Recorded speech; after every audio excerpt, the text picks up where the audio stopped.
Good evening and welcome to Season 2 of The Disruption Show. My name is Claire Munde, and as you can see, our setup has changed a little bit, but we're having the same good conversations on financial literacy. Now, today, to start off the show, we're going to be talking about saving and investment. Saving and investment has changed through the generations. If you think about millennials versus Gen Z, their thoughts and perspectives on money are very different. But we want to find out, why is it that Gen Z is considered the generation that doesn't really want to save money, doesn't want to invest. They want to get money, spend it, and then think of tomorrow when tomorrow comes. Now, to have this conversation, I am joined by two panelists. On my left, we have Segun Omoniwa, who is the Group Director of Investments at Equity Bank.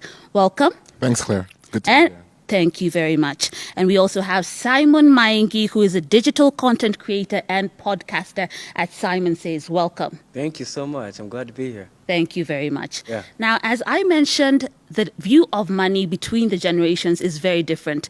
As we know that people have had chamas for the longest time, it has been associated with women, but we know that men also have their own forms of chamas.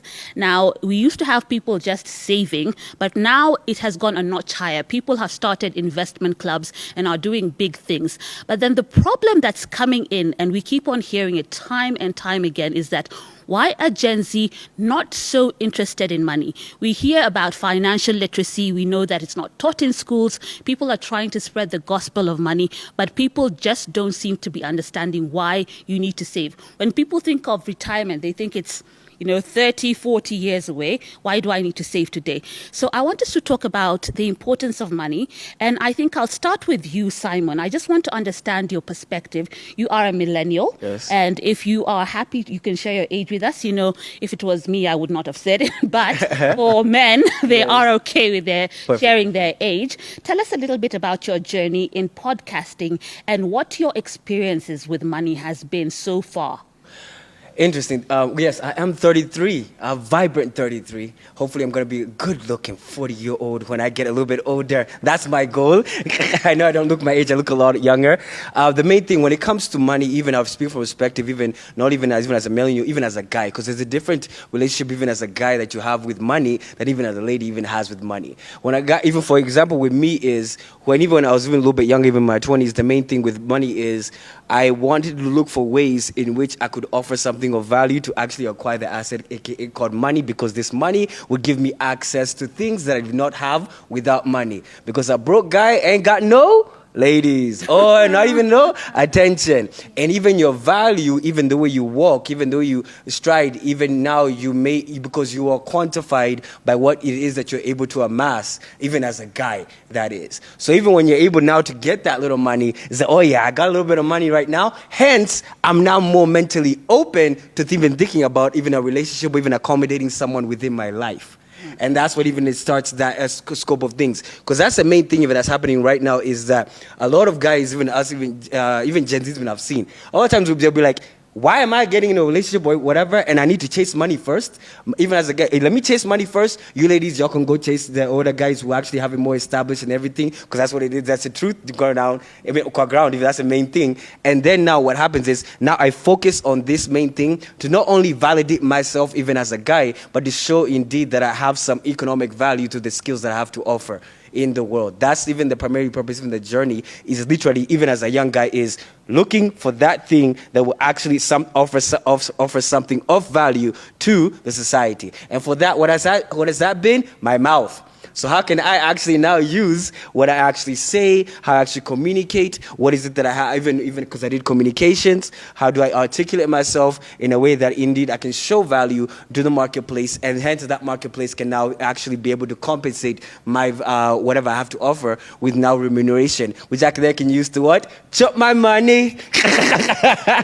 In many different ways, yes. Yeah. That's interesting. Segun, I'd like to rope you in a little bit about that, because Simon is talking about the why he wanted the money. It was to attract the ladies. It was because you would get more value when you have that money. But I think that why is a very important aspect when you think of saving and investing. And that's why a lot of people fall off the wagon. What is the right why when you're trying to save and invest?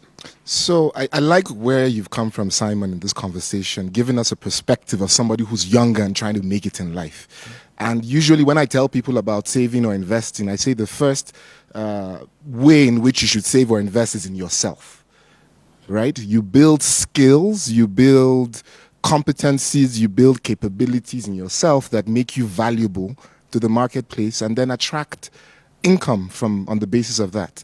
I forget who it was who said the best an investment in knowledge pays dividends for a lifetime. So while I would tell people who are younger, you have time on your side. Why should you invest when you're younger? Because of time and the power of time and compounding to make whatever you're putting aside when you're younger into something much bigger as you get older with interest and compounding interest, which we may talk about it if we have enough time on this show. So from a why perspective, you have to first think of investing in yourself, to build competencies, capabilities, and skills that are valuable in the marketplace. And then you generate an income from that by virtue of the work you do. You rent out your time or the solutions you create that are valuable in the marketplace. And then from there, you are able to acquire now more of the things that you've talked about, Simon, which are a motivation for quite a number of people, actually, Yeah. who want to make money and save and invest, right? Yeah, that's good. And I like how you've talked about compounding, because they talk about compounding as the eighth wonder of the world. Now, I'd like to talk a little bit about your saving and investment journey. Tell us, what do you think about when you want to save and invest? As a millennial, what is it that will pull you to a saving platform or product, or an investment platform or product? Is it the time that you're going to recoup your initial what you've put in, or is it the interest rate? What are you looking for? Is it the convenience? Because we are living in a digital world and we like convenience. I don't want to have to go physically to, let's say, an office to sign up. I want to sign up digitally. What is important for you, and what have you also seen is really important for Gen Zs before they sign up? First of all, before even the convenience and all that, am I in the mindset to even think about even wanting to even save in the first place? Because there are different things. You have to remember that saving and investing don't happen in a cocoon. They happen within a society. And if economic factors, I'm now driven down to my bare minimum of just now taking care of basic needs, saving and investment, that is not in my ecosystem. That is now in whatever. Now, when I have something now set aside and I've built now the discipline to now actually say, okay, cool, I'll set aside, even if I earn 1,000 shillings, I'm setting aside that 100 bob for this, and then that's going to be the case. Now, the main thing even I would say is the first normal things that even I would say is saving up for things. For example, it may be as simple as a laptop or something like that, starting from that. Maybe simple as a laptop or even a new TV, something, a utility or a new couch, things like that. Now that's maybe the first quote-unquote step, exercise of discipline that even I've seen. It's just basically an exercise of discipline, because you cannot just come here and tell me, Simon, you need to plan for like 50 years to buy yourself a piece of land. I'm like, hold up. It's like you taking me to the gym and immediately tell me to bench press over so many pounds.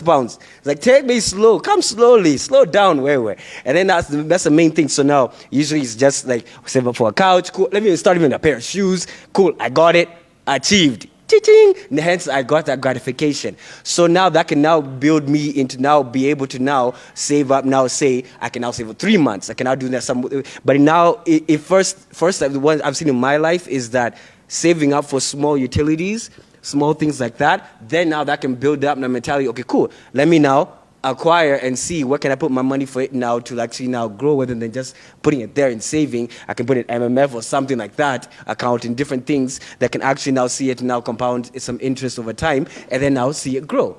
Because even we are also even aware that just putting, but hey, we're actually pretty smart, young guys. We're actually pretty smart. It's just that we want that instant gratification, in the sense that we see that things need to be acquired, and we see many avenues to acquire. Like we don't only need to get money this way. We can also get money this way. So even if I get it this way, I can spend it this way, but I also get it this way. So hence now we have a little bit more spending on that sort of things. So hence even that's where we're not so spendthrift can also be even a tactic even for us to even learn how to even the utility of money, because even we're spending money to actually get something, something that's of importance to us at that moment in time in our lives. So even before, even sometimes, we may hear all these save, save, save. But we're not in the mindset to do so because you're not recognizing this time of life that someone is in. Yeah. Shegun, I like what he said, that, there can be all these campaigns, save, save, save, but somebody has to be in that mindset, and someone has to build up that discipline. Like, you start with that utility, whether it's a gadget, whether it's the laptop, whether it's a fridge, whether it's a shoe or whatever, then you can build from there. What are you doing in the financial industry to ensure that you are reaching the millennials and the Gen Zs who may not really understand when you say save and invest? Okay, how are you breaking it down for them so that they can understand, and how are you bringing products that are relevant to them in this space? Thanks, Claire. I like how he started because he talked about the context in which people of that generation today are experiencing financial services and products.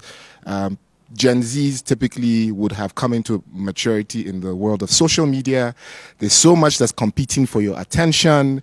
You live online. Concepts like gamification are important to you. You get a lot of pleasure from going through social media, exposing yourself to social media. So as a financial services provider, we are also recognizing that we have to come to you first where you are.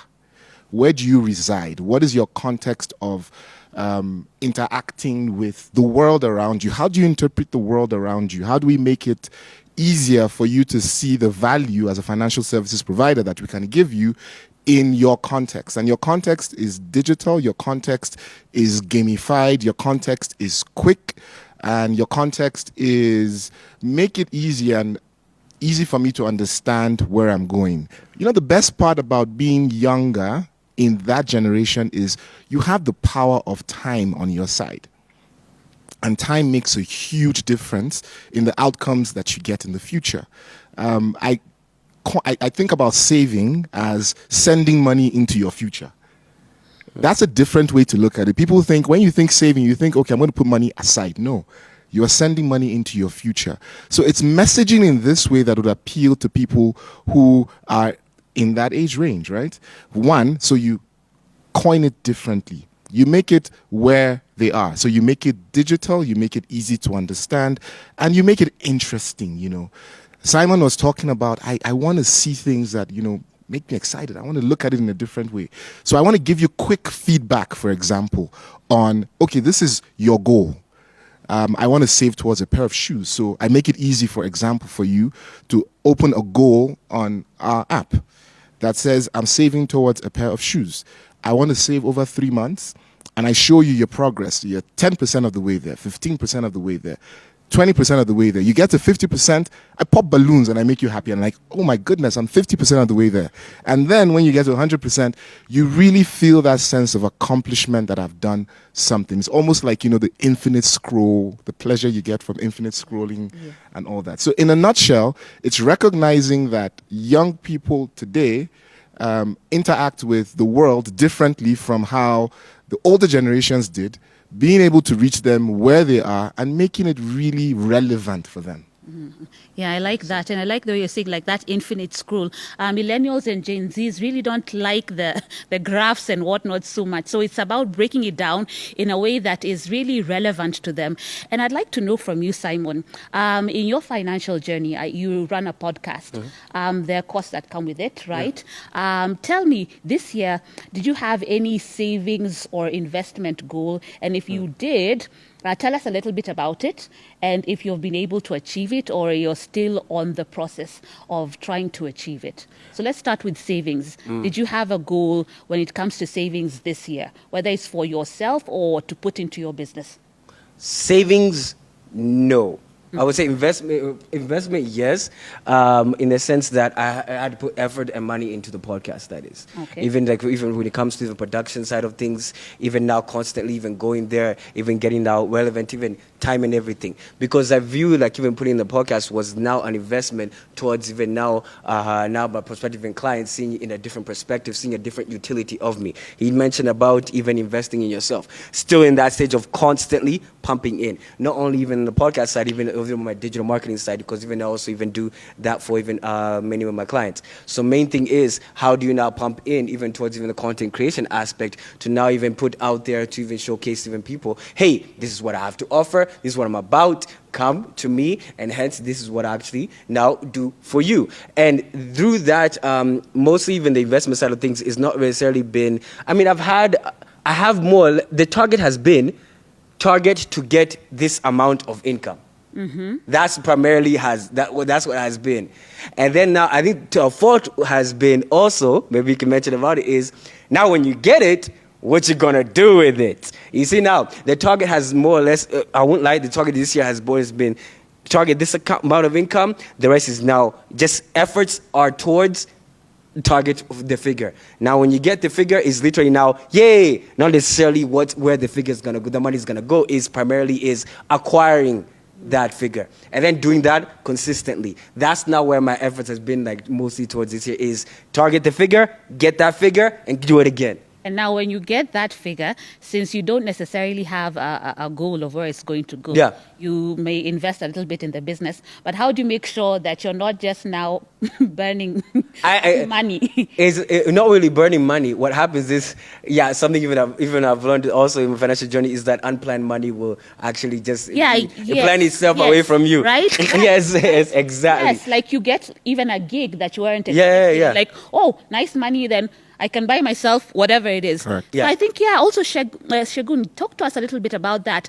Managing unplanned money. You know, Gen Zs and millennials, we're all about our hustle. So we may have a source of employment, but we have our own businesses here, whether it's a podcast, whether it's influencing, whatever it is, using our skills. How do we manage that money that's unplanned for so that we don't just throw it away? How can we use it to save and invest? So, Claire, the way I'd want to answer this question is just to gather a couple of things that I've heard you talk about and you also mention. How do you manage your finances? And I think frameworks are very important. Frameworks and systems are very important for you to build anything that is valuable. The reason we all got to the studio on time today is because the traffic light somewhere, there's laws and regulations that, make traffic flow smoothly. I have a simple framework that I'd want everyone listening to this today to hear and adopt. It's called BASIC. To just make it simple. B is be prepared. So be prepared, have an emergency fund. I'm sure you've heard these things before, but be prepared, have an emergency fund, have 1 month of expenses, 2 months of expenses. So, for example, when you get that unexpected gig, if you didn't have an emergency fund, and what's an emergency fund? That is money that you put somewhere that is not necessarily easy or hard to access, but if, you were out of employment or you had a 2 or 3 month drought, you had something that you could survive on. But part of being prepared also is thinking about things like insurance. Whether it's health insurance, property insurance, life insurance. Those are conversations we need to have even when you're young. Because guess what? When you're younger, it's cheaper for you to get life insurance. Because as you get older, they price it higher. And you can actually lock in a lower amount for life insurance when you're younger. And so on. So be prepared. Avoid lifestyle creep. Lifestyle creep essentially is, or lifestyle inflation. You're earning a certain amount of money today, and you're doing well in your job. You are making it good, and then you're comfortable with a nice pair of shoes and a small car. And then your income goes up by 10% the next year, and you want to keep your expenses at the same level of growth as your income. That's a mistake. You want to at least keep your expenses maybe a year behind your current income, maybe 2 years behind your current income. Wow. That's avoiding lifestyle creep. Then S, be systematic. Our minds are not necessarily set up to help us succeed in all cases. You need a system. A system here now is saying, I'm going to save 20% of whatever I earn. If I earn 10 bob, I save 20% of it. If I earn 200 bob, I save 10% of it or 20% of it. Have a system that you cannot easily short circuit. So a compulsory savings plan is an example of a system. Maybe you buy an insurance policy that helps you have a compulsory savings, or you have a recurring standing instruction in your account that month in, month out, whatever happens, 10%, 1,000, 5,000 is being deducted and sent somewhere. Keep it systematic. Do not rely on your behavior or on your desire. So that's the S. I is invest broadly. You want to make a conscious effort of investing broadly. You've been saving, you've been systematic with your savings. Make sure you're investing broadly and diversifying your investments. If we have time, we can talk a bit about that. And C is clarify your goal. What are you saving for? It helps to have a goal and then start early with that goal. So that's basic. If you can, hold on to basic, Yes. that can really help you make, I think, good strides on your Wow, saving and investment journey. I think that's a good acronym, BASIC. And Simon, maybe you can tell us, being in this space as a podcaster and whatnot, sometimes there's this predisposition to really look a certain way. And Shegun has talked about, lifestyle creep. How do you make sure you're not affected by that? Because you want to go for a gig, you want to look the part and whatnot, and then sometimes you just end up spending money that you did not budget for, or you even take loans and whatnot. And that's the thing that some millennials and Gen Zs really fall into. So how do you make sure that you balance? You're looking good, but at the same time, you're not, living beyond your means. He's talking about living 2 years before your... Yes, I That's get a you. good one. You must now fall That's a back good 2 one. years behind. Yeah. I get what you mean. And that happens to a lot of content creators, especially even the lady content creators. Yes. I've even seen many Yes. of that. Yes. And that happens a lot, especially when you do a lot of lifestyle content. Because I also work in collaboration with a lot of content creators. One thing is that even as a content creator, you may not even get, you see your consistency of income. Due to the inconsistency of income, now you need to learn even how to stretch even your money to even, and then also learning even a skill that can give you consistent income behind the scenes. Because it's not always like you in front of the camera learning that art. A consistency of income even behind the scenes, like even if you create content, can you also do consultancy for other people? At the same time, can you also even help other business people even grow their business through the art that you actually use? Hence, even what I tell many content creators is your skill, you're selling is not necessarily your followership. You're selling the skill and the art of creating that piece of content. You're not selling that indeed I can actually come here and make that piece of content for you. No, I'm selling you that indeed Simon can actually come here. I can script that piece of content. I can actually shoot that piece of content. I can edit that piece of content. That in itself is an art of its own. Before you go over here, start selling that indeed I have 100,000 followers. So what?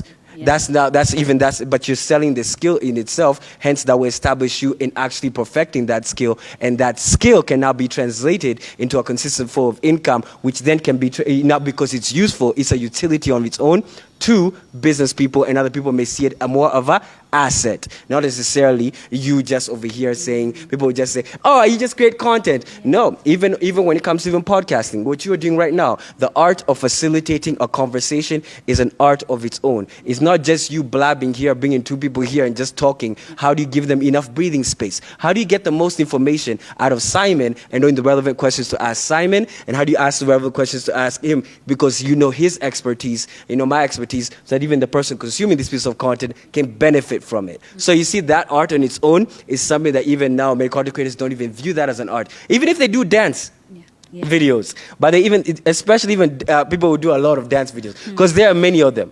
Even one thing, even I had a conversation with some dance people, even I saw them out in the streets making dance videos. The main thing is this: you are out here creating dance videos to popular music. Congratulations. You're hoping for what? Views. So you can validate yourself in saying that we created a good dance video. Bravo. Where's your pockets? Here's how you do it. Main thing is create a choreography. Even like, for example, one particular video song has gone viral. Create several choreographies, not just one, showing that indeed you know the art of creating a dance routine for a specific song over and over again, and giving different duplications of interpretations of it. And guess what that shows you? You're able to approach any musician and say, I can create so many pieces of content for your one song, and hence I can offer a certain service for an income. So even as you're mentioning even content creators, even about stretching their money, is that you are able to look the part. If you are able to now put your skill as an asset to actually even grow as an individual, that's something I'm actually even trying to learning the course of even this year. That's something even that we've wanted to share to anybody who actually hears that. Even as a content creator, quote unquote, want to maintain the image. You can actually maintain the image if you actually learn how to perfect your skill and actually sell the skill, not the numbers. Okay, wow, wow, wow. Now we're coming to the end of this podcast, but I'd like us to get what is your one takeaway before I go to Shegun to advise the millennials and the Gen Zs on how to save and really keep their money growing for them. What has been your biggest takeaway from today's discussion? What he said Yeah. about saving is you're paying yourself in the future. Yeah. You're paying yourself in the future. Yeah. Exactly. You're paying yourself in the future. And even the basic acronym was actually very important and that sort of thing. And of course, even I recognize that even for myself, even speaking for myself, what I've gained is that when it comes to even unplanned even money, even you're setting your targets properly, Yes. and actually even knowing that indeed that when you do set proper parameters and even knowing that you're not only saving, you're paying yourself in the future, which gives a different perspective. It even gives you like a better motivation to take action. Because one thing I know for a fact, even a majority of you even watching, you just consume a lot of content, but you're not doing anything about it. Yeah. But that's the truth. Yeah. And if you don't do anything about it, all you have is just a bunch of knowledge that you're not doing anything, and you don't acquire wisdom, because wisdom is acquired through action. Exactly. And that's one thing. Even when it comes, that saving is paying yourself in the future. That will actually even trigger me to even take more of an action towards that side. So thank you, I appreciate that. Good. That's what we're all about here in the Disruption Action. Pay yourself in the future. So Shagun, as we close, just talk to the millennials and the Gen Zs about this importance of saving and investing and starting where they are, and about how we can bring the products to them so that they're digital savvy. How can we make sure that they are roped in and kept in the loop and they are growing their money? Thanks, Claire, and Simon, thank you for picking that up.